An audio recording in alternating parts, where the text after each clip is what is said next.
Hi everyone, welcome back to the channel. Today we're going to talk about Percy Jackson and the Olympians, the TV show. So we're going to talk about the first three episodes because I tried to do reactions and stuff for the first two episodes, but had a lot of technical difficulties, so I didn't get around to actually making a regular review for it. So instead, we're just going to talk about the first three episodes today in kind of a general sense. With that being said, make sure you hit the like button and subscribe to the channel if you haven't done so already. And if you're interested in reactions to the episodes, you can check out the Patreon. The link is in the description. So, with that being said, let's begin.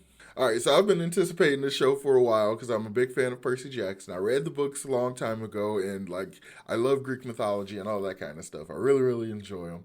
So I was really looking forward to this show. And when we got the first two episodes, I was really excited because they both felt very accurate.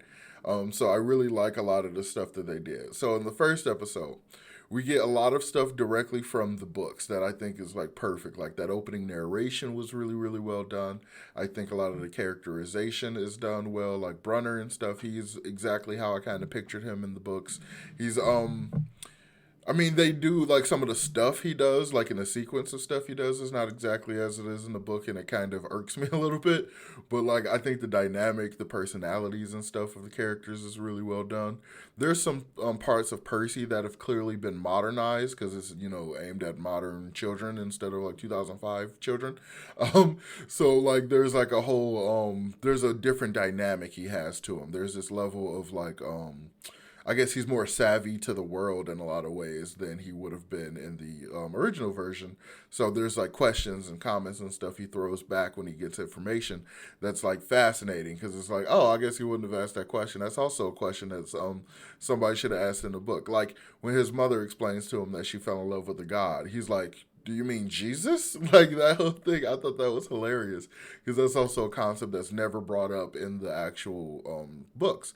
It's like this idea: is it similar to American gods in that it just depends on the belief systems of the humans, and like all those gods based on those belief systems all exist at once?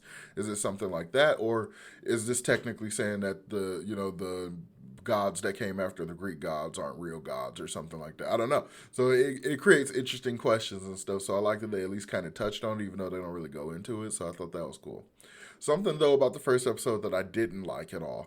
I did not like the change of dynamic with Gabe and Sally. So, Gabe is very abusive. He is outright abusive. Like it's even revealed later that he was physically abusive to Sally, and like that whole thing, like the level to what she was putting up with to protect Percy, because this is a spoiler. She is with Gabe in order to mask Percy's scent from all the monsters because he has this terrible, very human smell to him, enough to mask a demigod. So she's basically making this huge sacrifice of being with this terrible, terrible person in order to protect Percy. So instead of doing that, they've done this weird thing where to me, it feels like any cliche New York relationship. And I just realized I'm still wearing headphones. So it's like, it's a very cliche New York style relationship. Like the way they kind of argue over getting his sandwich so they can watch the Knicks game and stuff. So like it very much gives me this image of like what their first date could have been, them outside of the stadium listening to the game while eating New York style sandwiches or something. Like that's almost romantic. That's like a true, connectivity, connection type thing that exists in real life. So it's interesting that they're kind of going in that direction instead of having him be outright abusive, because the stuff that needs to happen later and all the reasonings for him being abusive kind of it makes it all feel like less poignant. Like the thing that happens to him at the end of the book, that's going to feel cruel against this person who's just a generic loser instead of an actual abuser. So I wonder if they're going to change that or how they're going to deal with that. So it's kind of an interesting dynamic change. I don't really care for it, but I'm curious to see how it's going to play out. Another dynamic they changed in this first episode that I didn't really care for. They did this thing that feels very unnecessary also.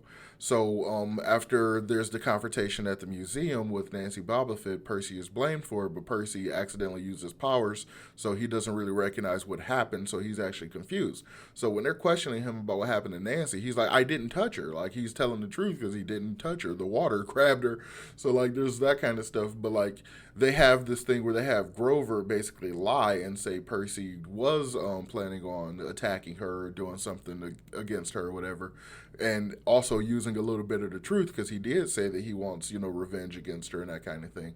So it creates this terrible tension in their relationship and their friendship that never existed before, and I really don't like it. It comes like out of nowhere. It doesn't really seem to serve a purpose. They kind of say he had to find some way to get him kicked out, but they could have played on the behavior issues that they didn't show, and like say he's had major behavior issues and he's daydreaming and his grades are slipping and stuff, and then now this confrontation with another student, like they could have just played it like that and had him expelled, basically like in the book. They didn't have to do this thing where they create this false tension with him and Grover. I don't really care for it. So those are the main things that really stood out for me in episode 1. So episode 2, I also really liked when we actually get to the camp. So I thought this was really cool. Like we get to the camp, he's defeated the Minotaur, which I really like the way in which they had him defeat the Minotaur. The way in which the horn was caught on the car and then he hit it with the sword and stuff. It all made sense that there was damage done to that horn before he was able to like rip it off with his bare hands. Otherwise, I would have been like, holy crap, does he have actual super strength? But like they kind of set that whole thing. Even though the design of the Minotaur I didn't really care for, it looked way too much like a bull and not enough like a man. So didn't really care that much for that. But the when we get to the camp and stuff, a lot of the stuff in the camp like feels like exactly as it is in the book, but the pacing of it is very fast because there's a lot of stuff that happens in that like first like week or so he's in the camp that they just shove all in this episode, and it's not even the entirety of the episode. So a lot of the pacing of it feels very, very rushed to me, but a lot of the points are stuck on like properly, like Percy going to the Hermes cabin, like getting the whole rundown on how that whole thing works. I think that was well done. The setup of like who Chiron is a little bit kind of works. The way in which they introduce Dionysus is interesting, but I don't like how long they let Percy thinks he's his dad. Like in the way in which in the book Percy just kind of picked up context clues and realized he was Dionysus. I would have much rather that happen instead of him just being completely ignorant to who he is, even though their, modern day kind of appearances and stuff would very easily get somebody just completely confused and like make it hard to guess who that person is. So I do kind of understand that.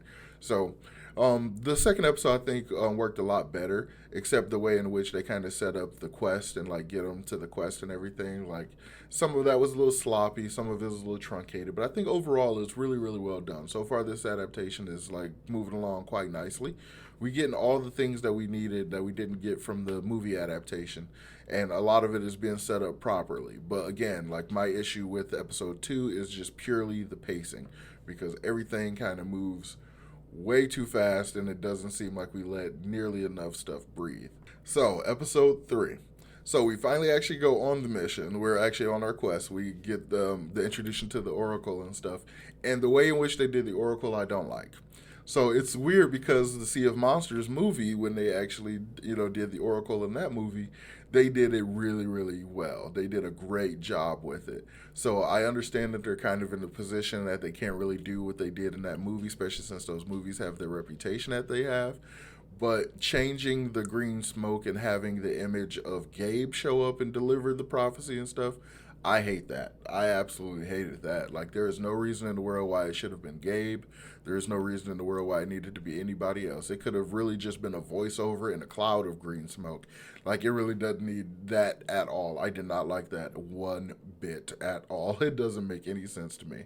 And, so that part I didn't care for. But the setup of the quest and stuff I do like. But there's character dynamic things that I feel like they felt like they had to put in this episode that I just didn't care for.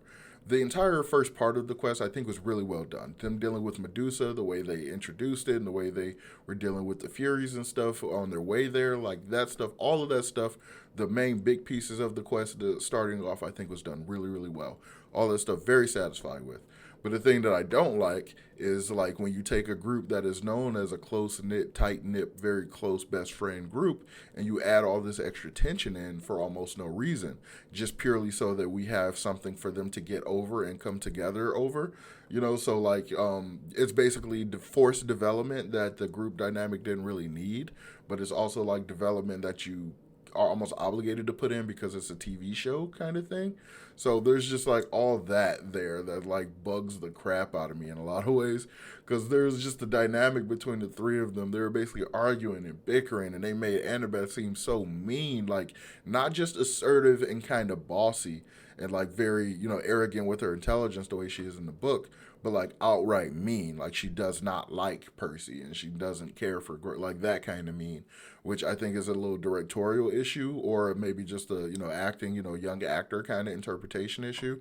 But like it was not enjoyable, and it took most of the episode before Grover like basically said, "Okay, we need to like hash this out and actually deal with it and stuff." I do appreciate that they actually did it. We don't have to linger and deal with this character dynamic, this relationship dynamic thing for too long. So it's gonna, it's like one and done. We're kind of over it, and we're going to move on. Like, sweet, that's exactly what I want. That's where I want us to be and stuff. So yeah, let's move in that direction.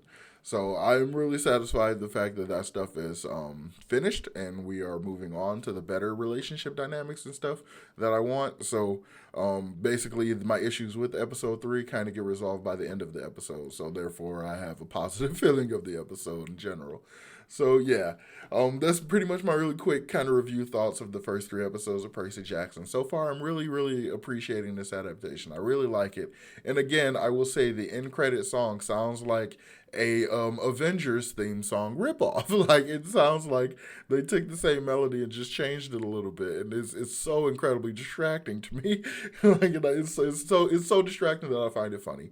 So yeah, let me know in the comments down below. Are you watching Percy Jackson? What do you think of it so far? Do you think the adaptation part of it is doing pretty well? Yeah, let me know all your thoughts about that in the comments down below. And as always, make sure you hit the like button, subscribe to the channel if you haven't done so already. And if you're interested in my reactions to the Percy Jackson episodes, you can check out the Patreon. The link is in the description. So as always, I will talk to you all next time. Peace.